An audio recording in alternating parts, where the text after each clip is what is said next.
ready to begin. And half of the people that are here are students in the Images course in the Architecture Graduate School. So I don't need to welcome them, but everyone else, welcome to Images Precisely, the latest installment in a series of events that are the public aspect of my role as Chancellor's Fellow in the Humanities. And the topic of that fellowship in this series is, of course, images, which I chose because it's such a complex subject of research or inquiry or investigation, and one that requires, or at least it invites, innovative modes of investigation. And hopefully, through the application of those, shuffles our presumptions about the territories and the boundaries of academic fields. So the challenge that's posed to our guests, such as Alex, who I'll introduce in a minute, is to somehow operate precisely in that space at the limits of our expert knowledge, where disciplinary rigor is still possible, but our claims of authority or mastery have to be set aside.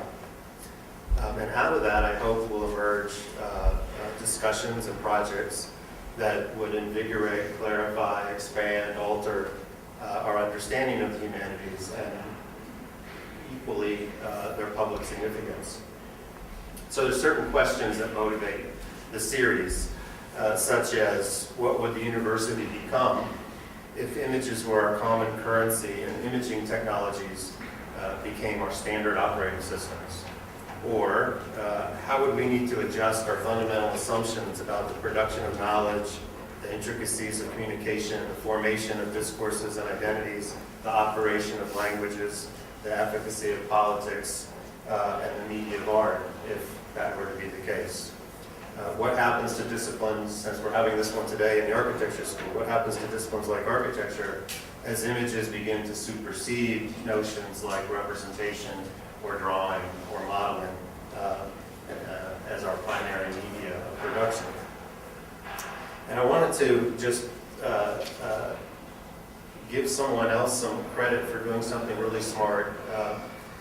Jamie Snyder, who's a PhD student in the I School, when I asked her to try to promote the series earlier this year amongst the information studies students, she posted this 5 points on her blog of why images should be interesting to students in information studies. And this is what she wrote. I thought it was great. 1, images is a growth area.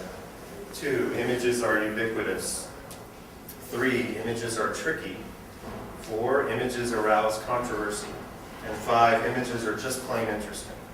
So I think it starts to get at, in some ways, the spirit of the series, which is, how can we have a high-level intellectual discussion without necessarily being academic, and how can we make that provocative and fun and lively, which is what I hope we'll have today.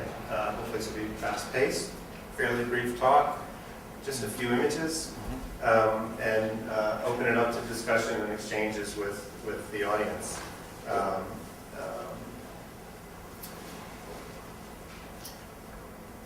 So Alex, who gave a wonderful talk yesterday on Asian cinema, trying to define its qualities as a kind of transnational set of relationships.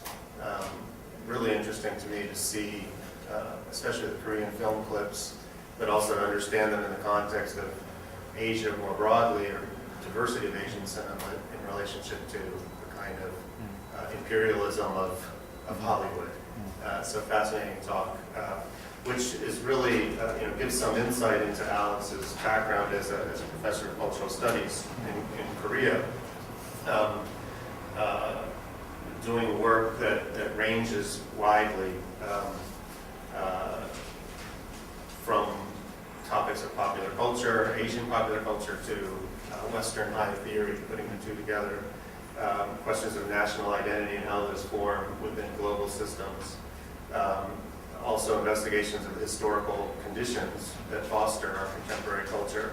So he's written on the pre-Raphaelites and the Impressionists, and currently working on a book on Vermeer and situating the objective, what he calls the objective gaze of Vermeer, as a Western concept, but perhaps how it reappears and has infiltrated or transformed in the Asian context. So fascinating subject. He's educated in both Korea and Britain. Did his doctoral studies in Britain in cultural studies. He's written books in Korean such as This Is What Cultural Criticism Is, The Fate of Theories After Althusserianism, Derrida, Zizek, Rancière, and Badiou. The Rudeness of Good News, I like these titles. An analysis of Korean popular culture. Nation, the sublime object of Korean popular culture, and so on. Those are just a handful of, I think, 8 or 9 books you've published in Korean. This is written on subjects from Benjamin's Arcades project, which we've studied, to Pixar and digital mimesis, what you call digital mimesis, or Rancière's politics and the rise of Harry Potter. So that's the range, and hopefully today will be as wonderful and far-ranging as that also. So please welcome Alex. Oh, yeah. I'm very honored to come here to meet you and deliver my talk in front of big audience. And I also thank to the actual Mark to invite me to his class, and they got some opportunity to discuss lots of things around this world, including the America and actually the East Asia and other place, Africa, something like that. So today actually I'm gonna actually narrow down this subject into the very a specific area of the images, and this I'm gonna actually present some kind of introduction to the forthcoming my book about the Permy, the Dutch the golden age painter, that the painting, how actually such kind of painting or related to some philosophical invention of the ego, something like that. That is my main subject will be in my forthcoming book. So this might be a kind of introduction for that. So just I need actually your opinion when I talk, and your discussion on that might be some very insightful for me as well. So thing is that actually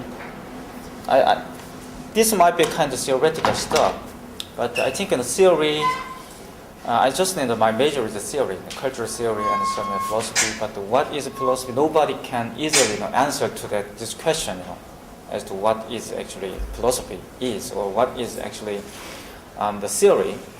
But thing is that my idea on the theory is very simple. It's kind of architecture. Architecture is a theory. That means a theory means to see something from above, not from a bottom. It's from above you can see that landscape. There is a theory. That means theory means to see it or seeing, something like that. Definitely related to eye. That means in Greek, theo means see. That's why. So theory as such, I think the definition of theory as such indicates some kind of essence of theoretical stuff, essence of theoretical thought. For instance, Descartes, normally regarded as actually the founder of the modern philosophy, he is a kind of a philosopher who invented, these days, much of the philosopher said is invented one, ego, perfect ego, is objective ego, is independent from the kind of the subjective conception. So he discovered such a kind of foundation for the perfect ego. What was that? Is a doubt. Normally say, I think, therefore I am. That means what kind of thinking he did. The perfect ego can do in terms of the thinking. There is a doubt. I doubt, therefore I am. That is actually I think very fantastic result done by actually Descartes. Yeah. There is actually objectivity. What is critical? That means actually doubting means kind of critical thinking. Transform this the dimension into the actually critical one. So I doubt means I criticize something. How can we doubt something? How can we doubt? Very simple. We can make some distance, from you and object. Very easily to make such one. So that's why just Immanuel Kant, actually, the German philosopher, who normally is known as a kind of philosopher who they coined up such kind of term, critique, something like that, whatever, what he argued anyway, just we just focused on this critique, something. Why is that? It's criticizing means distantiation. That is actually what Kant, the discoverer in terms of the philosophy. What is that? He can, produce such kind of, the condition for knowledge. How we actually produce such kind of condition? The human being, how the subjectivity can, produce such kind of knowledge. How? That depends on space and time. That is actually, the very core idea in Kantian philosophy. So, I'm not gonna talk about, the Kant, this class. What I want to focus on is actually Descartes' invention of such, the doubting ego, something like that. That might be called what? Objective ego, objective subject. A little bit, the weird and ridiculous, objective subject. Anyway, subject but objective, something like that. That is, I think, the paradox of the modernity. Paradox of all, I think, include the theory, including the architecture. That means, so theory is kind of architecture. Why? Descartes himself, talk about that. In the first philosophy, meditation on first philosophy, he talked about that. Very important text. He in the text he announced, I think, therefore I am.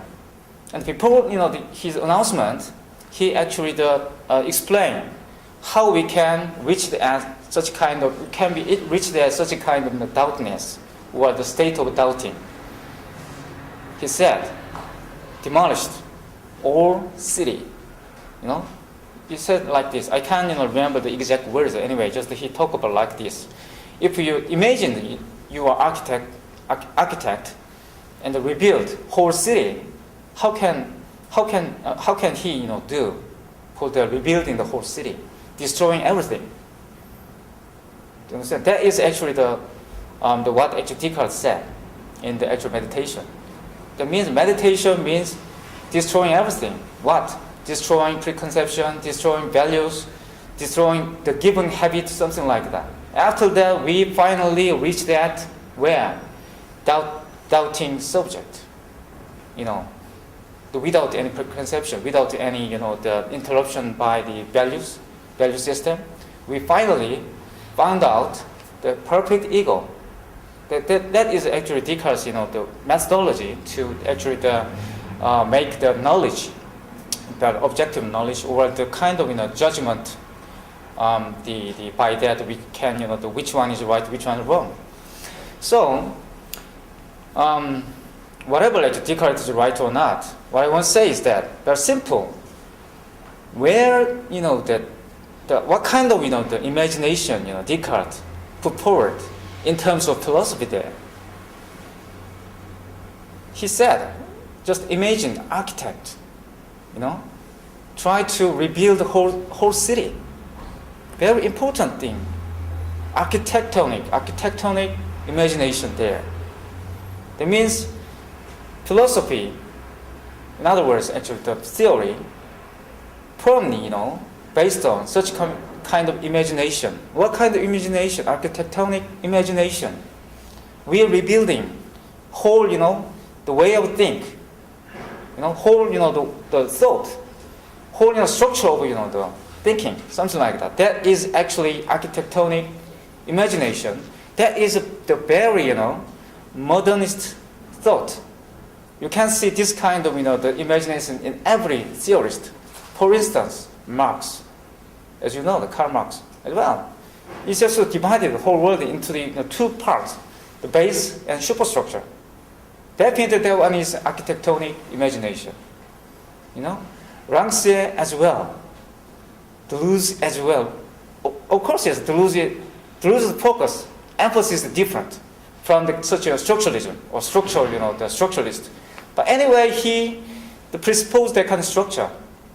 But just he put the actual emphasis on different, dimension of structure. Is a desire, or some kind of, the immanence, will, immanence. This is very important, the concept in Deleuzian philosophy, but actually very simple. What is immanence? It's a life. That is what Deleuze said in terms of immanent, the pure immanence, the last, the stuff. It's posthumously published in the actually Deleuze's death, after Deleuze's death. So, in that in a very short and condensed text, Deleuze argued that immanence is life. What is life? Is that kind of the natural, scientific, genetic life? No, it's not kind of life. In that sense, normally philosophy said such a kind of genetic life or the biological life called in philosophical sense what? Bios, bio. That means a biological life. It's not actually the pure deictic philosophy. Philosophy are not actually interested in this kind of the biological life. It belongs to what? It's natural scientist, not the human scientist, something like that. Not belongs to the Wissenschaft in the actually the German term. It's not kind of humanity things. So what humanities should actually deal with? Very simply, life. It's not kind of biological, blah blah. The one is life based on what, as Hegel said, it's another German philosopher, the big guy anyway, the father of philosophy, something like that. One of the first philosopher, but actually, as a result, he turned to be actually the final, end of the actual last, philosopher these days. He actually talked about that. What is human beings, or what kind of being is? Very simple, discursive, based on what? Thought or thinking. That is actually, what actually Deleuze, talk about in terms of life. What is that? Image of thought. That is Deleuze's term. Image of thought. What is life? The image of thought. What is immanence? The image of thought. What is that? What the heck is that? What is the image of thought? Thought is image, yeah? Thought is image. But why actually he said image of thought? That means the thought, I think, consists of the images. That means for Deleuze, image is alive. The very interesting, argument finally come out. It's a little bit similar to the Benjamin. I think you discussed that one. Benjamin regarded the world as kind of built. That means the picture or painting or something like that. For Benjamin, the world can be interpreted in terms of painting or image. Built is kind of the painting or picture. So people understand the world as a kind of picture. In other words, we can say it's image. But in that case, the Benjamin got some theoretical problem in it. What? He actually presupposed what? Division between subject and object. Just the German idealism, the presupposition. That means what is actually the theoretical, division suggested by German idealism. Kant and Hegel, the whole thing is divided. The human being from the what? The perfect ego is God, something like that. Or transcendental, knowledge or perception. The a priori or prior to our experience, that is actually the position, through which the actual Kant can produce critique on the such experiences. There is actually German idealism, divided actually to the part, the transcendental and empirical dimension. But in Deleuze, that one is converged together. Deleuze is very strange philosopher. He destroyed everything, like this one. Transcendental empiricist. He defined himself like that. You're crazy. Objective subject or something like that. Transcendental empiricism. Empiricism cannot, it's not compatible with the, transcendentalism. That is actual history of philosophy. It's actually, I think that one is, the stable, the hypothesis cannot be shared with the empiricism, with the, that kind of, the transcendentalism, something like that. But in Deleuzian philosophy, that is gathered together and integrated in terms of transcendental empiricism. Why is that? That is just very simply, you can understand. You can very simply understand, this, term, something like that. It's empirical dimension is connected to, interwoven with what? Transcendental experience, something like that. That means idea for the Deleuze. That means idea is a kind of, image. Image intervene what? The way of your thinking. Thinking or the living, something like that, is actually what? Experiential, empirical dimension. That one is already connected to what? The image. So that's why he said the thinking is life, or something like that. Image of thinking is life. That means you got just an idea of life inside. Who gave that one? Who? That is a problem. That is actually a problem suggested by the Deleuzian philosophy. Who gave that one? I think lots of the French philosophers try to explain that one. For instance, Lacan, there is a symbolic, social dimension, language, or some kind of habitual. For instance, actually Benjamin also pointed out habitual perception. That is a historical thing, But as I told you, the Benjamin's problem is that he actually put some kind of division, the subjectivity and the objective. That means he actually presupposed that kind of historical dimension, the prior to the actual the coming of the actual such a subjectivity. That means the objectivity already there. After that, subjectivity is the molded by such a kind of the frame, something like that. That is what Benjamin talk about. That's why just he, I think the transformed or the converted to the Marxism. The problem is to change the world. That is the first thing. After that, we can get right or perfect subjectivity or better subjectivity. There is very typical, Marxist, the idea to change the world. You should change the law. You should change the institution. Blah blah blah. But as you know, the May '68, the French, the revolution normally, the May Revolution revealed that it might be impossible to change the institution as far as subjectivity would change.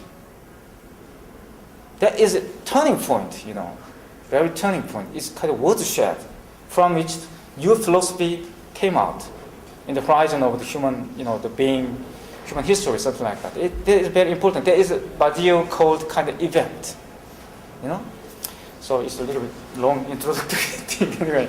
So let's just flip over to the actually what I prepare. Okay, so that's why just the focus is that very simple. Just the theory is architectonic imagination, and that one, and Deleuze said something provide us such a kind of of thinking prior to our own the desire, our own the identity, something like that. What is that? That is actually the Deleuze question. Why is that? And the Deleuze put emphasis on desire rather than the structure. That means we got such the body without organ, something like that. Body without organ. That means actually body is the starting point. Why is that? This one is actually the Gestalt theory, and some kind of psychological theory. The body without organ means death drive, something like that. Death drive or libido. That means actually from his theory, based on the Freud or the psychoanalytic, predisposition. For instance, Lacan, actually very connected to Lacan, So what you talk about is the death drive give us such a kind of, energy to propel our own, subjectivity, our own, the value system, our own, the knowledge about the object. That means there is no such kind of objective perception in Deleuzian philosophy because it's useless. That means axiomatic thing. It's kind of cutting the desire. The desire always flows, but some, the objective knowledge cut the kind of, flow. But this is actually a problem. In that sense, how can we actually, apply, this kind of Deleuzian thought into making building? How can we actually apply this theory to understand architecture? Architecture is wrong, because that is a cut the flows of the desire. We are gathered here. We just suppress our desire to go out. We can drink, we can enjoy our life, but we should study, blah blah blah. That is symbolic. There's a law, there's a regulation. But Deleuze actually try to reject all kind of regulation, in terms of what? Emancipation of desire. That is the point. Rancière criticized Deleuze. There is no such a kind of emancipation. There is no such a kind of non-representation or anti-representation. It's impossible. Very simply, we can see that difference between the Deleuze and Rancière. So the point is very simple. I already talked about the simple. Philosophy is very simple. Of course, philosophy is a very simple one. So that one is actually Rancière said, the regime. Regime. That is very complicated, the term. I said the regime is, I think, stands for normally political regime. Ancien regime or something like that. So there is a political thing. That means for Rancière, the image is connected to what? The political. In other words, politics. Rancière actually divided, put some distinction between politics and police and the political. The political is something cannot be represented in terms of politics. It's not the Rancière's own. It's a kind of Aristotle, the Greek philosopher. He actually regarded politics as kind of police to control people, control such kind of the demos. That one is actually what Aristotle called politics. But Rancière revised this concept and reject this kind of politics as a real politics. What he tried to say is that the political is always already, resist the politics. That means actually something like that. Occupy Wall Street, blah blah, or you can see the Arab Spring, or some other everywhere, riots or blah blah, something like that came out. For instance, why is that? It's Fukuyama, a decade ago, 2 decades ago, Fukuyama announced the end of history. But still, going on. What? Something kind of demonstration, something kind of riot, something kind of protest, always coming out of this end of history. So Rancière tried to explain why this kind of thing happened. Politics controlled everything. We got representative, the parliamentary, the system for this politics. We got very strong police. For instance, Arab also got very strong military dictatorship, something like that. But people always resisting that one without any reason. They're just resisting, So that one is, I think, a very important thing for the Rancière. So that's why he tried to theorize what happened to our life, something like that. And he actually totally agreed to the Deleuze definition of life, Rancière as well. But the thing is, Rancière defined the aesthetic as kind of political. That is a different thing, That means Rancière, regarded representation as kind of, the another side of the non-representation. That means the representation always contain or hiding that kind of unrepresentable thing in it. I think this imagination, this idea is very perfectly architectonic. It's like you think about architecture.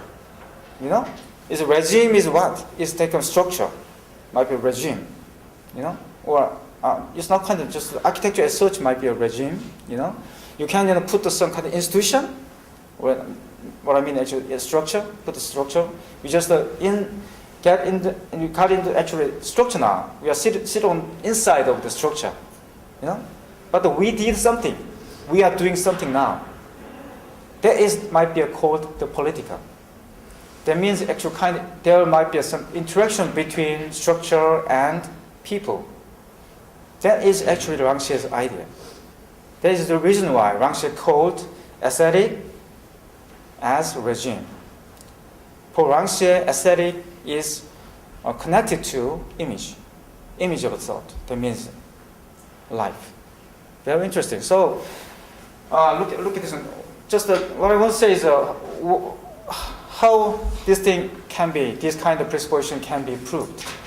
So I'm going to show you some images.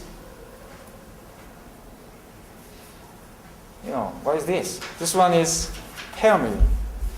Pyramid is, painting. It's the highest, the achievement, the pyramid done when he's alive. And so this one is Delft, the view of Delft. Delft, It's actually kind of, the small city in the Netherlands. That means it's a Holland. And you still, get there, with some, the train from Amsterdam. Anyway, so Delft view, look at that one. Just like what? Photos. Just like photo. We don't actually raise the question as to why just he painted this kind of landscape, because in those days landscape is popular genre. Why? They want to see the world, the bourgeois subjectivity, bourgeois ego, try to control the whole world. For instance, right side that you can see the ships. What is that? That is actually fishing boat, and over there the fishing boat, and that means actually a stand for kind of the industry, the flourishing industry in those days in Netherlands. Such kind of fishing and some trading, blah blah. So that's why just that item must be included into this painting. Why? The customers will see that how our the world is very abundant with this kind of items. How much we are rich, or something like that. That is what really they want.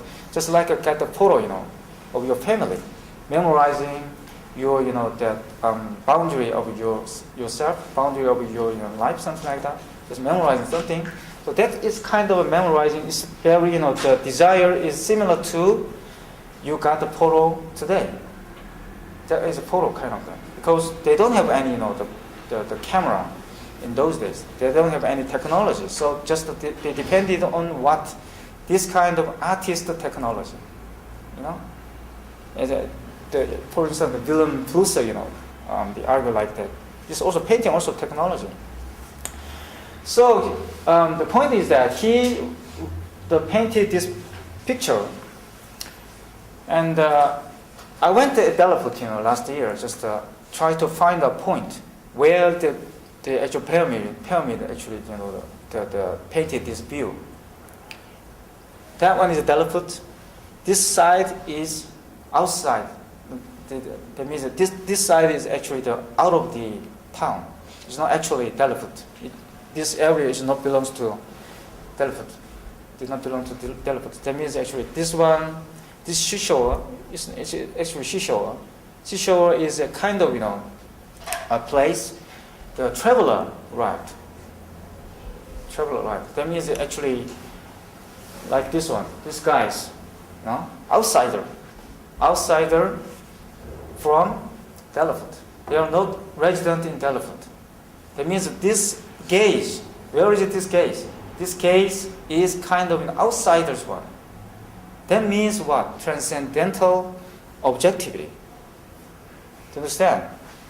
We don't know whoever actually watching this scene, but I think that scene might be an ideal gaze, ideal the person seeing this view, Delft. That means objective, view. There might be I think the credit for this one is a very objective scene, so you can buy this one is a little bit guarantee that kind of quality. This is a real Delft or something like that. So this is the way in which the Vermeer painting they produced knowledge of the objectivity or the knowledge of the the real city, real world, blah blah. So and then this one is photography theme here. So this kind of technology, the most advanced in those days, And after that, I'm going to show up. Yeah, the Vermeer's painting is normally known as kind of beginning of the modernity or modern gaze, the birth of modern gaze. Normally they argue that the Vermeer is kind of the precursor of such modern painting. That means actually the anticipate the emerging of the photography, something like that. But this one is Korean painting. The first modern painting in Korean history. What kind of difference between the Vermeer and this painting? It's self-portrait. It's a painter there. He studied painting in Japan. It's colonial age, so they're colonized by the Japanese imperialism. Korean peninsula was colonized by the Japanese imperialism, and lots of the upper class aristocrat, the actual son and normally daughter is prohibited to go there. So, but another woman will come. Anyway, so the children, the aristocrat, upper class children, they went to the actual Japan to study this kind of painting. I think you might actually the pay attention to the style, the technique. What kind of technique there? That is Impressionism. That is the first modern painting in Korean history, and the technique is Impressionist. What does that mean?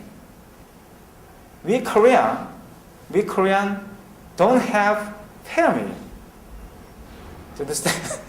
We don't have any painting like a Vermeer. I think that is the first evidence we can, the approved, what Rangxie argue in terms of a regime, right?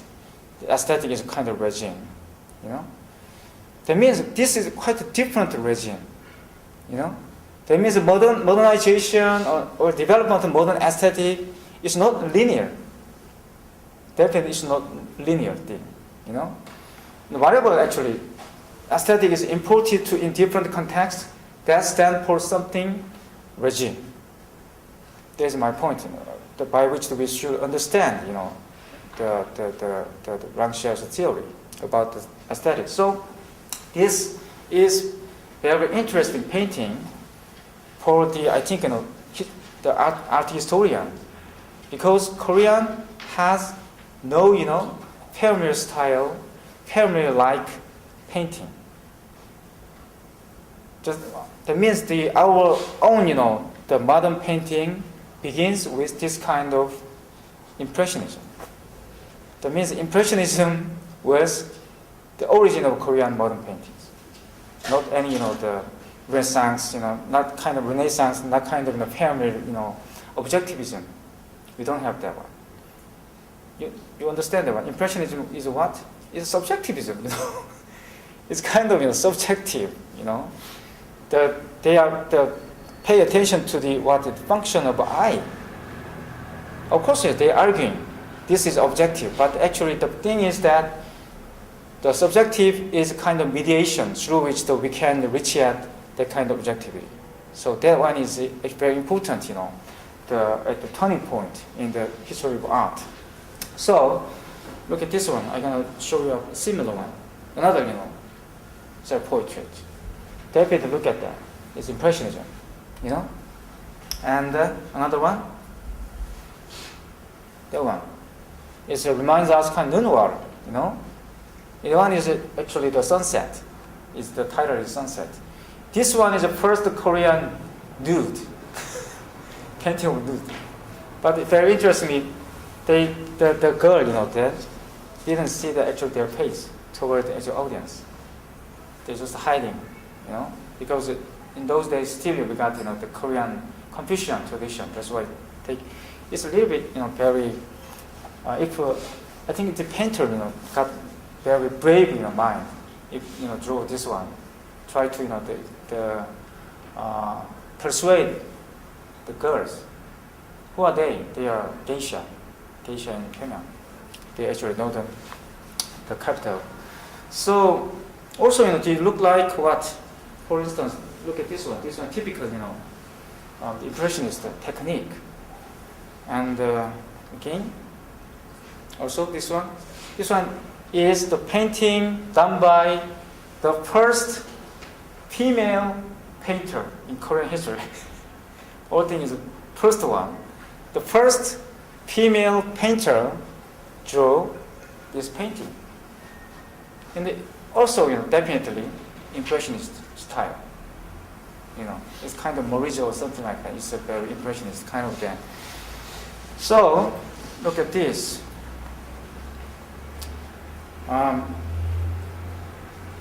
This one is actually not 18th century Korean painting.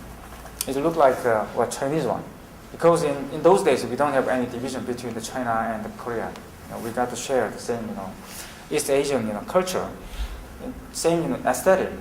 But this one is a little bit different from what we can see the actual traditional Chinese paintings. Also, you know, technique definitely Chinese style, but this one seems like what? Reminds us impressionist painting. It's drawn in actually 18th century. It's produced in 18th century. It's very early modern, you know. But after, that means actually there are very huge gap between this painting, 18th century painting, and I show you this painting. Huge gap there. You know? Just I think 50 years, 5 decades only. I think counting the, you know, counting the gap, the time gap actually just in 5 decades only. But through the 5 decades, things changing rapidly like this, you know. This one changing to this one. Whole painting is gone, you know. And you can see this one actually done by the Choi-buk. Choi-buk is a painter, Korean painter. He is avant-garde. He is born into the lower class, and he became a painter. That means that he cannot be actually the getting stable, you know, status as a painter. He is the first, you know, painter, one of the first painters selling his painting for living. That means a professional painter in Korea. The first kind of, you know, first, you know, the precursor for the selling his own, you know, painting for living. You know, that is very interesting. Anyway, you should see this one. You know, that kind of this normally painting is, you know, regarded as kind of Jingyeong Sansu. That means actual real landscape painting in Korean terminology. That means this guy painted real what? Landscape, not any, you know, ideal one, like, you know, the traditional Chinese painting. Normally, traditional Chinese painting reflecting what? Literary idea. That means normally like, you know, the pre-Raphaelites. Normally, the Chinese painting is kind of, you know, the visualizing such a kind of, you know, literary images. That one is actually what Chinese painting aims at. But this one is actually normally regarded as kind of real landscape painting. That means this guy tried to imitate nature. You know? So Look at this one. That you know the tree. The tree is windy. The stirring in the windy atmosphere. He tried to show up what movement of a tree, twigs or something like that. And you can see that there is a winter, very cold, freezing night. And two guys is going back to home. One guy is the old man, and the other guy is the boy. And look at this, the very big, huge, the dogs, the barking, So that choreography, actually, that Chinese character stand for the 풍운 Ya Queen. That means actually what is that? It's a very cold night, cold winter night, and windy night. The two guys actually going back to the home. That is that actually title said.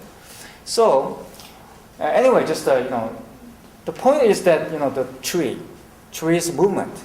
He tried to describe the movement. That is, I think, kind of can I say, latent or kind of the potential possibility for the modern painting.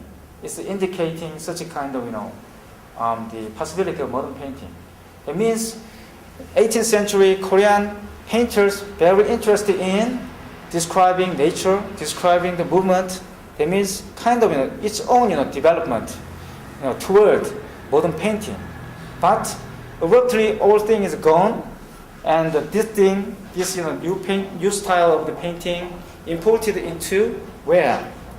Imported into actually Korean context, called modern painting. Do you understand? Why these things happen? Some nationalists argue that it's a Japanese imperialism, blah blah blah. But aesthetic is not such a thing. Aesthetic needs kind of improvement from the people, because that is always related to what? Practical and pragmatic purpose, like an architecture. Architecture got such a pragmatic purpose. It's not it also an ideal, but ideal is not at the end of actually the architecture. Architecture needs kind of realization of such an idea into the real world. Painting or aesthetic also something like that. They got the utopian impulse, but they should be realizing such kind of utopian impulse into the objectivity, something like that. So this one also the Turner's one, the feeling. Turner tried to describe the feeling of the train. This one is train. Right thing is a train. It's like what is that? It's the title might be the stamp of that speed and the train, what we experienced in terms of train. So this one also regarded as kind of the beginning of modern painting in the Britain. So that means this painting tried to describe what? Movement of the train. That means actually this 19th century, early 19th century, that means very close to the 18th century. In those days, all global society got such a kind of desire to describe movement of nature or natural movement. This is what actually Deleuze said.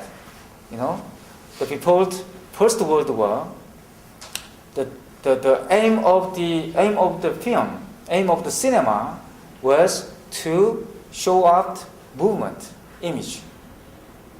But after the Second World War, that means in the 1960s, the cinema is turned into showing up the image of thought image, or not a kind of moving image, just the time image. That means it's a little bit similar definition. So recent contemporary film, contemporary cinema, what contemporary cinema tries to show up is what? Temporal image, time image, rather than the movement image. But this is very modern image according to Deleuze. What? Try to showing up movement image rather than time image. So as you see this one, This Choi Book's one as well. It also showing up to what? Movement image. Very similar to the what at the Western, for instance, the Turner try to show up in his own his painting. But actually, you see this one. That one is a total different technique, total different painting. Nobody said this one is same painting or blah blah. But what? Same idea there. That means idea is same, but technique, aesthetic technique is different. This point. So the Japanese painting, you know that. This ukiyo-e. Japanese one is actually a little bit different from what Korean painting show up. Korean painting is totally different technique. But this Japanese painting ukiyo-e, that means actually the something painting seeing above. There's a literal meaning of the ukiyo-e means actually the seeing the above, seeing the landscape above. That means that. So this picture is a little bit strange. Why? As you know, like this, there is no perspective. That means actually the perspectivism, Renaissance perspective. There's no that. No, the vanishing point. Just that one is typical Oriental and Chinese painting. Chinese technique is just like this one, no perspectivism. But here, also Turner, destroyed that in perspective, the principle, descending from the actual Renaissance age. That one is actually innovative way to see the object, to see the world in different innovative way to actually see the world. That is actually the symbolic, the invention of the modernity. But this one, Japanese one, you can see that. Why is that? They got perspectivism. They got perspective in it. This way, the Fuji mountain is vanishing point.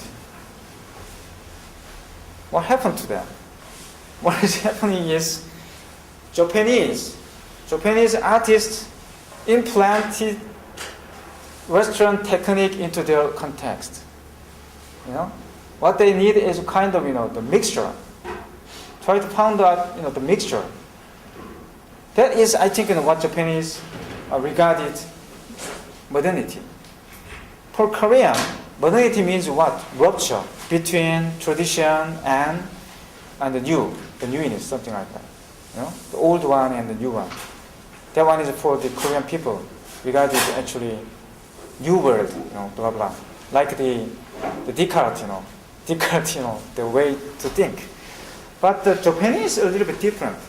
They got their own tradition. They want to keep their own tradition like this one. They keep drawing, keep producing ukiyo-e. Until now, they're producing ukiyo-e. You can see the ukiyo-e painter in Japan these days. And they actually, they imported this kind of perspectivism into their own, style. That's why they created this kind of very interesting painting. This one as well. This also, disposed by architectonic imagination. That means actually that one is also got the perspectivism. But you must see that they drew actually people according to their own style. It's not ukiyo-e. It's just ukiyo-e style, but the landscape is changed. The landscape following up the Western one. That means the Western meets Japanese style. Look at this one as well. This the description of the people is actually the follow up the ukiyo-e principle, ukiyo-e regulation. So, okay, this one. So, I show up the all images on them. Okay, just I'm concluding now. Okay, so thing is that what I want to say is that what's happening, in these actually images. That means actually, if you got same ideas, if you got the same, desire, according to depending on the regime of the aesthetic, there might be some, related to socio-economic change or, any, the people's relationship or hierarchical, the social status or, democratic social status, depending on such kind of political, on the transformation. All thing is, I think, connected to this kind of regime. So, thing is, actually, if your regime is changed, as Wang Xi said, the knowledge also, changed. That means if you wanna change your, knowledge, you should change the regime. This is not a right sentence to, understand Wang Xi, because for Wang Xi, nobody can change the regime. Regime is produced by demos, produced by the politica, produced by some kind of people's movement or some kind of thing like that. It's like, produced by life or something like that. So, always life is connected, intermingled with the language and thought, language and desire, blah, blah. So, this kind of regime, I think, they produced aesthetic dimension. That means regime is not as such, the aesthetic dimension. But I think the regime is necessary to produce that one. That means that is the point Wang Xi tried to make against the rules. We need representation. If you got such an anti-representative desire, if you got such a kind of, anti-representative knowledge on the objectivity, you should get representation system, something like that. That is connected, interactive, dialectical interactive, each other. That is what Wang Xi tried to say. So, I think these, images showed up how image works out, how your images work, How? Very simply, that one works in terms of regime. Regime is kind of, architectonic image. That means image put realization of the idea.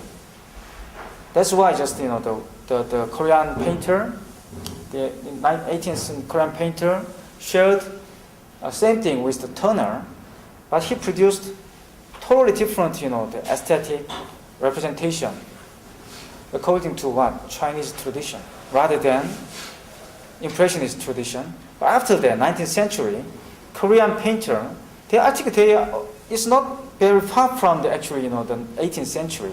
Just, I think 50 years, something like that, 5 decades. But some kind of rupture there between the 18th century and 19th century painter. There is no any kind of the overlap aesthetic dimension there. So according to this kind of evidence, we can say that changing of regime is produce what different aesthetic. Even you actually share the same idea. That means it's very important. The realization idea different from according to that regime, depending on such a kind of difference of regime. So if we got say that for instance, we got the utopian impulse, blah blah, everybody got the utopian impulse. Think about the Graham Hancock, for instance. Graham Hancock argued that we are all human civilization got pyramid, all shared, same similar actually the architecture. That's why just we got same origin, Atlantis, something like that. We got very long time ago, ancient age, we human beings got such a very marvelous civilization. After that Atlantis is sunk into the sea, ocean.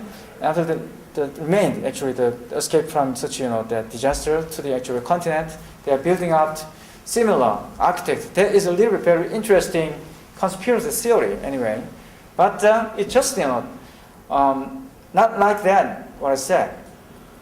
According to this kind of, development of aesthetics, we can see that. The regime, we can share the same, idea, but the regime is actually the produce a different, aesthetic with this kind of same ideas. That is my point. So that's why just we can see that some kind of, the cultural hybridity in every sort of, multicultural, whatever we call that. Every culture might be a hybrid in terms of the hybrid means what is this kind of mixed the regime or the mixed experience into the a specific representation system. The regime might be called a representation system, law and the parliament system, representative politics, blah blah, and the education system as well. All things might be called regime. According to such a regime, aesthetic will be changed. Or otherwise, I think reversely saying, aesthetic could change regime. If you just imported different aesthetic, for instance in Korean context, then the new self-portrait, impressionist self-portrait imported into Korean context as modern painting. There's a reason why the Korean has no actually the Vermeer style painting. You can't see any in the museum. If you visit Korea, try to find out. Never there. Just this one is the first one. So for Korean people needs this kind of aesthetic. For what? This is the point we start our research.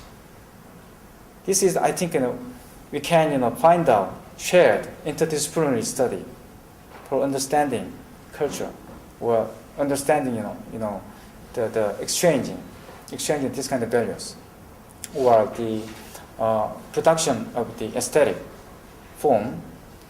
We can share it for our own disciplinary studies from this point. This question, what I said, that is what Deleuze said, idea. For Deleuze, idea means question, abstractive machine. That is what? Following up such an abstract machine, our life is assemblaged, producing such an assemblage. That means what kind of idea you got, depending on what kind of idea you got, your life changed. That's what Deleuze said, and Rancière as well agreed to that. So problem is knowledge or perception, and the regime is actually control and decided which knowledge you should have. Otherwise, you can change that one. If you got some, I don't agree with this. This one is the first, the starting point for Rancière of the political. I don't agree with that. If you declare that one, I don't agree with that. This agreement, this is producing what? Rupture between the given value and the new value.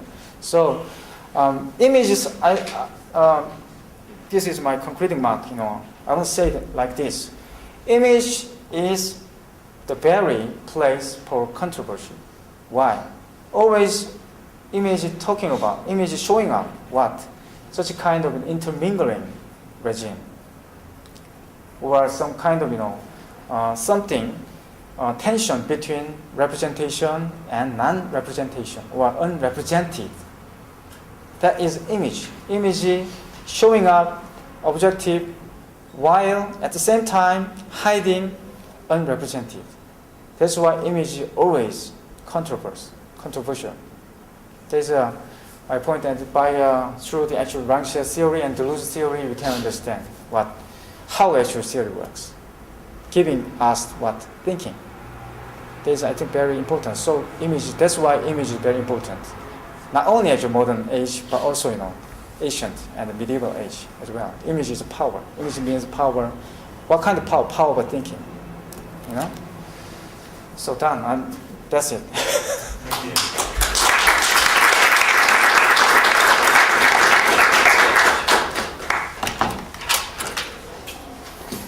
So, any questions or comments?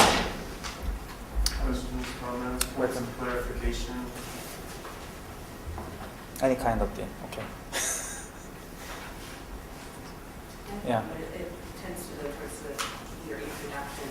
I'm wondering if you could talk a little bit more about the doubt that you... Yeah, doubt. Yeah, doubt.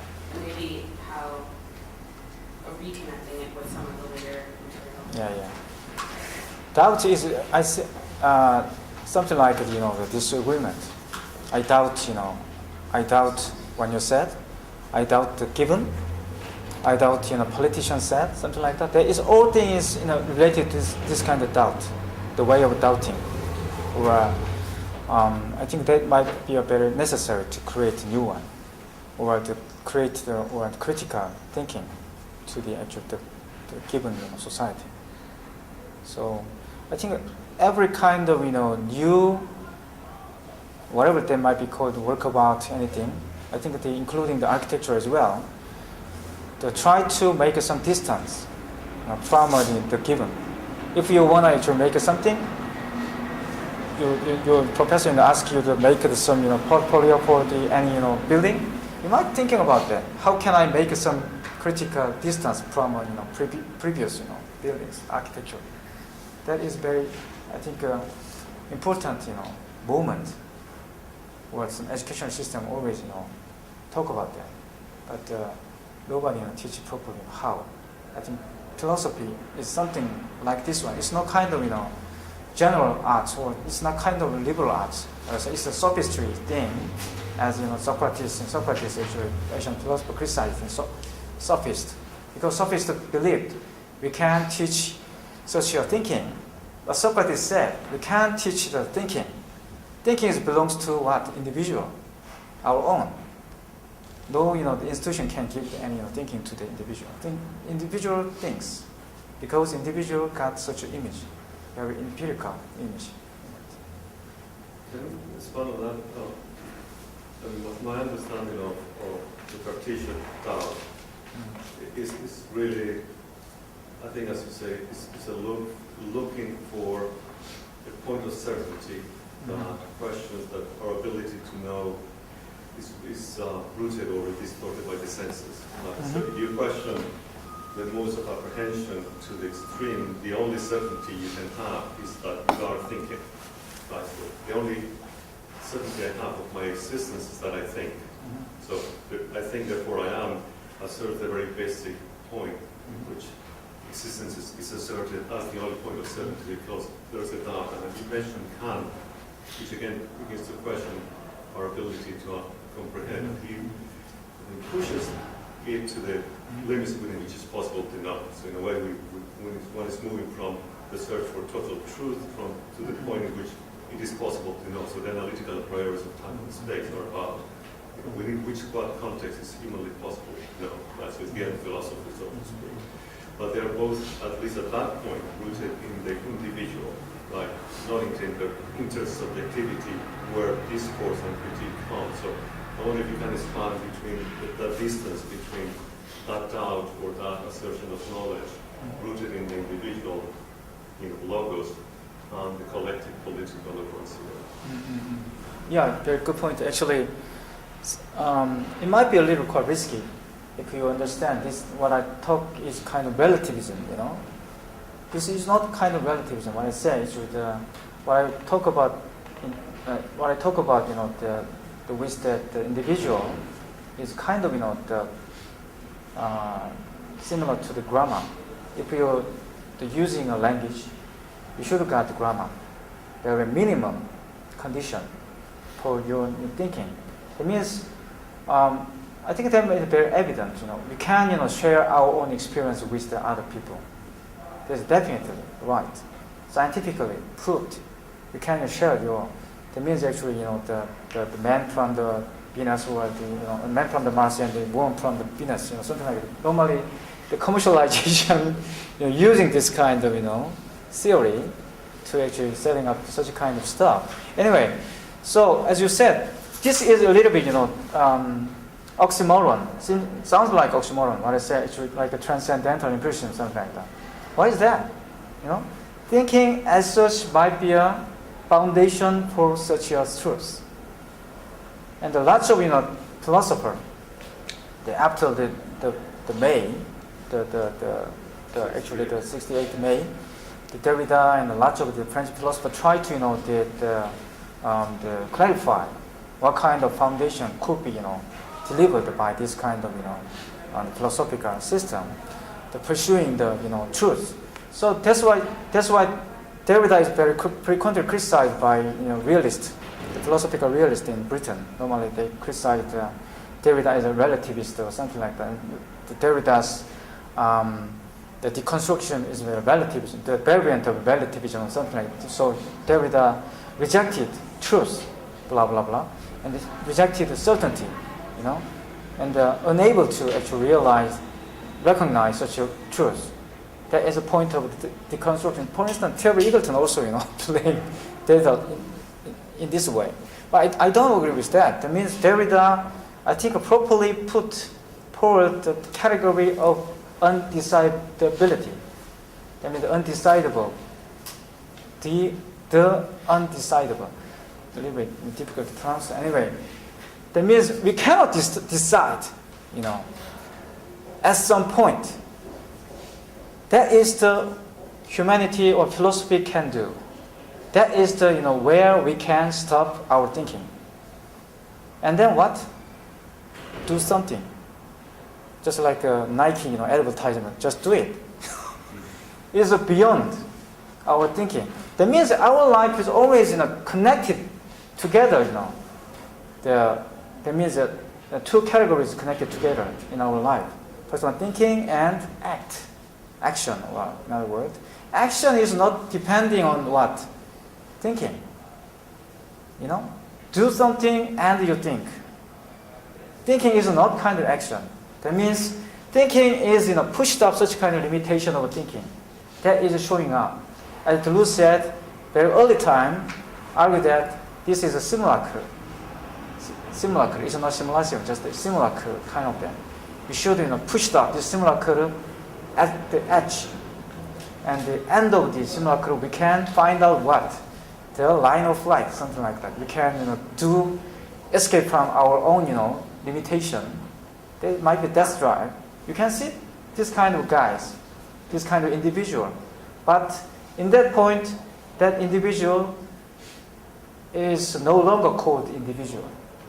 It might be something else, monster, or kind of very powerful guy, and whatever. For instance, the Hitler as well. Hitler is normally got paranoia, but that's why just the Deleuze actually praised the schizophrenic rather than the paranoia, because schizophrenic doesn't have any object of desire, but paranoia got the object. For instance, Hitler got, we should restore, the Rome, the Germania, empire, something like that. So I think the truth is not these days kind of knowledge. I don't think so. It's not kind of a certain knowledge. That means truth is, I think, always knowledge is not certain. That means the very way to doubt knowledge is truth. That means to doubt is truth. That is, I think, point I try to say. Uncertainty is kind of, truth. Undecidable, it might be a truth. So this might be called post-foundationalism, something like that. That means our individual is not certain, but we are what? Foundation for such kind of truth. We can produce truth. We can only entity.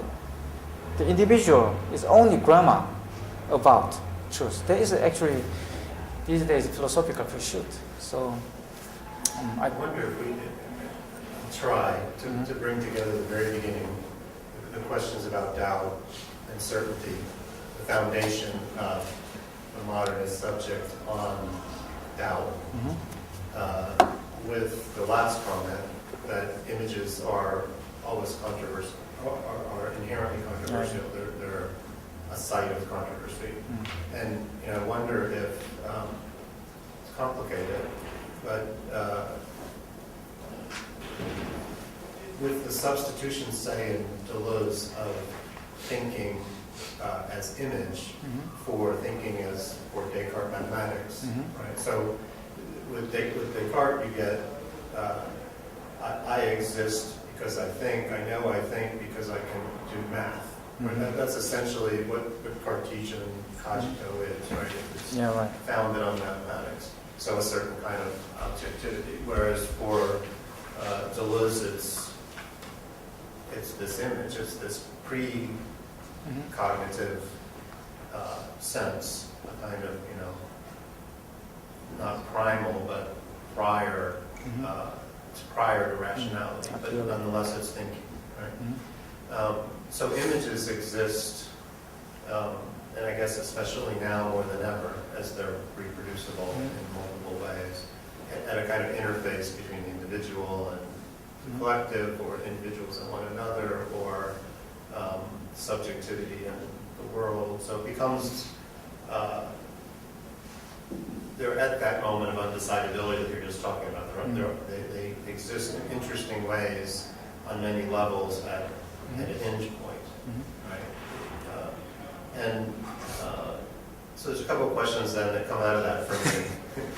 One is whether when you discuss Descartes, or more directly Rancière or Deleuze, and you're trying to understand what, say, sort of image of thought, or a notion of a Korean image, a modernist Korean image is, at what point does their philosophy become inadequate to understand that? If in Rancière's terms, if there are these regimes, the aesthetic, the representative, the ethical, that for him emerge out of a very particular understanding of European philosophy, culture, politics, right? And there may be some analogous regimes that exist in Asian cultures. But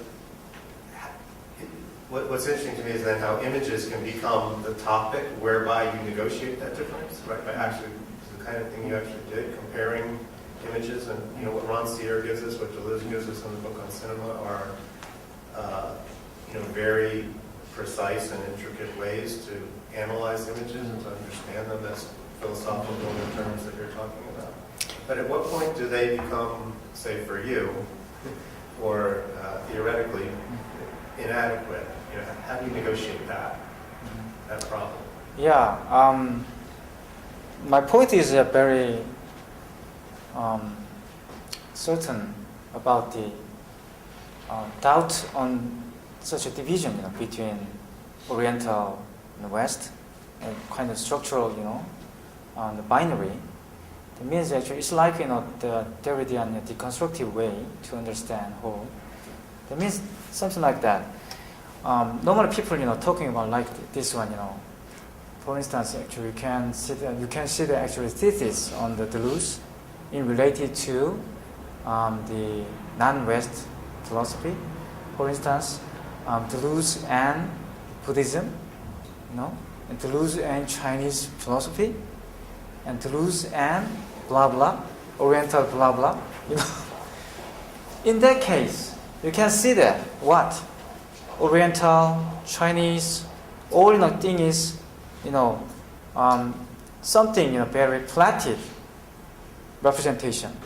That means actually in Chinese philosophy, lots of philosophers, but very rare to find such a thesis. The study, Deleuze and Lao Tzu, Deleuze and, or lots of also theorists in Buddhism. Though individual specific figure in the Chinese or Buddhism, Chinese philosophy and Buddhism. In the case if they put make the contrast between the Oriental and Western and the non-West, that means the non-West always represented as kind of something different from the West. The West is the origin of the non-West. This is a way of thinking. Do you understand what I said? That means normally we think like this one.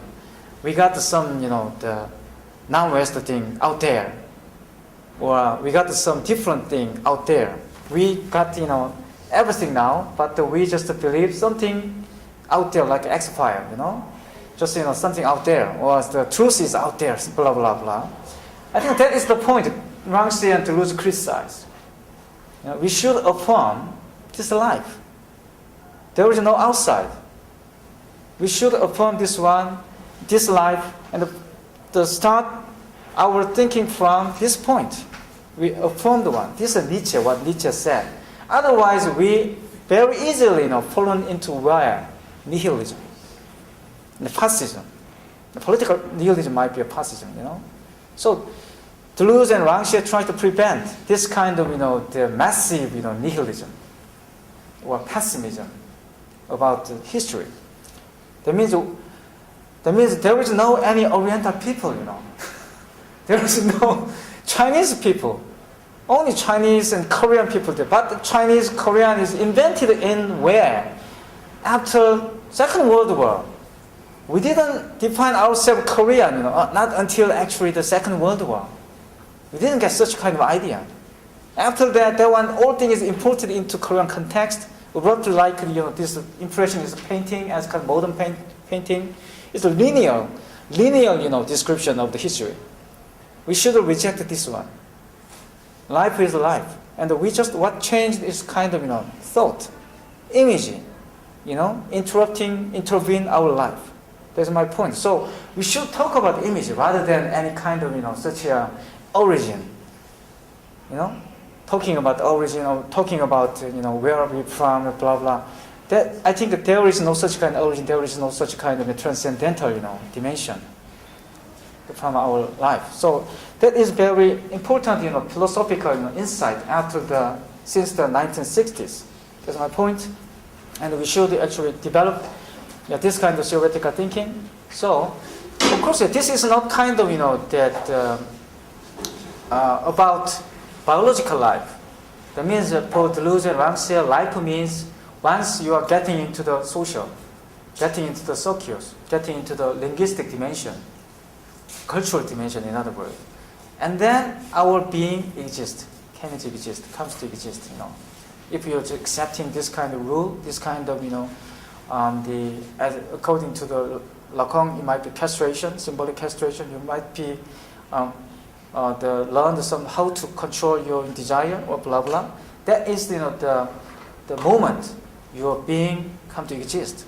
So all thing I talk about in terms of life is like this one. After the socialized, after if you want, just you can say that socialized, or if they get involved into this kind of social structure, you can realize yourself as kind of individual. So that's my point. So a little bit complicated, but I try to explain. So we got, depending on some regime, depending on the aesthetic, so we can create every kind of newness from this kind of the given. What we actually focused on how to create newness from this kind of the habitual pre-given perception. That's my point. Okay. Other questions? I guess projectively, in an increasingly global society, how does this notion of regime transition from something that is globally culturally based to something that is more fragmented or dispersed? I think the term global is a little bit quite paradoxical. I don't think such a thing happen. That is what's happening in our life. No such kind of globalization. It's kind of westernization, normally called Americanization. That means very closely connected this kind of social economic transformation. It is just called globalization because our human life always globalized. For instance, Asian, also the primitive people moving from Africa to the Europe, all things is globalizing, something like that. So, in I think the political meaning of the globalization stand for this kind of, the wearing out, wearing out actually the borderline, something like that, or some very easily, exchanging the exchange of commodities rather than the labor power, something like this. Very political dimension. If you say the globalization, that it stands for this kind of political dimension. Not kind of an aesthetic one. Aesthetic is always producing a single reality, no any general, global thing. The more globalized, I think, the more singularized in aesthetic. That is very point.